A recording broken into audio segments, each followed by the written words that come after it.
আসসালামু আলাইকুম ওরহমতুল্লাহি ওবারাকাতু। প্রিয় মুসলিম ভাই বোনেরা, সবাই কেমন আছেন? আশা করি আল্লাহর রহমতে সবাই ভালো আছেন। আপনাদের সামনে নতুন আরেকটি ভিডিও নিয়ে উপস্থিত হয়েছি। এই ভিডিওর মধ্যে আপনার রাসূলুল্লাহ সাল্লাল্লাহু আলাইহি সাল্লামের উপদেশ সম্পর্কে একটি হাদিস বর্ণনা করব। হাদিসটি হযরত আবু হুরায়রা রাদিয়াল্লাহু তাআলা আনহু বর্ণনা করেছেন। তিনি বলেন, ক্বালা রাসূলুল্লাহি সাল্লাল্লাহু আলাইহি ওয়াসাল্লাম, হুজিবাতিন নারু বিশ-শাহাওয়াতি ওয়া হুজিবাতিল জান্নাতু বিল মাকারিহ।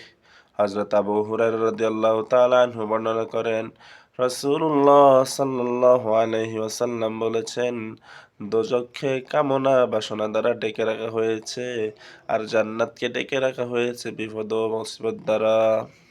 এই হাদিসের মধ্যে রাসূলুল্লাহ সাল্লাল্লাহু আলাইহি সাল্লাম বুঝাতে চাচ্ছেন যে দোজখ অর্থাৎ জাহান্নামকে আল্লাহ রাব্বুল আলামিন ডেকে রাখছেন দুনিয়ার চাওয়া পাওয়া, লোভ লালসা, মনের ইচ্ছাকে, মনের খাহেশ, যে সমস্ত খারাপ জিনিস মনের মধ্যে আসে, শাহওয়াত, এই সমস্ত জিনিস দ্বারা দোজখকে ডেকে রাখা হয়েছে।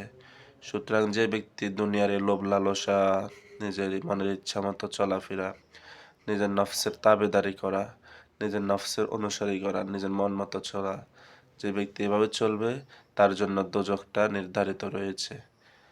আর জান্নাতটা হচ্ছে বিপদ এবং মুসিবতের মধ্যে ডেকে রাখা হয়েছে। অর্থাৎ যারা জান্নাতে যাবে, যারা জান্নাতে মানুষ হবে, তাদের বিভিন্ন সময় বিভিন্ন বিপদ লেগেই থাকবে, কেননা তারা তাদের মন মতো চলতে পারবে না। তারা বিপদের মধ্যে, মুসিবতের মধ্যে দিন কাটাতে হবে। বিভিন্ন রকমের পরীক্ষা আসবে আল্লাহ পাকের পক্ষ থেকে।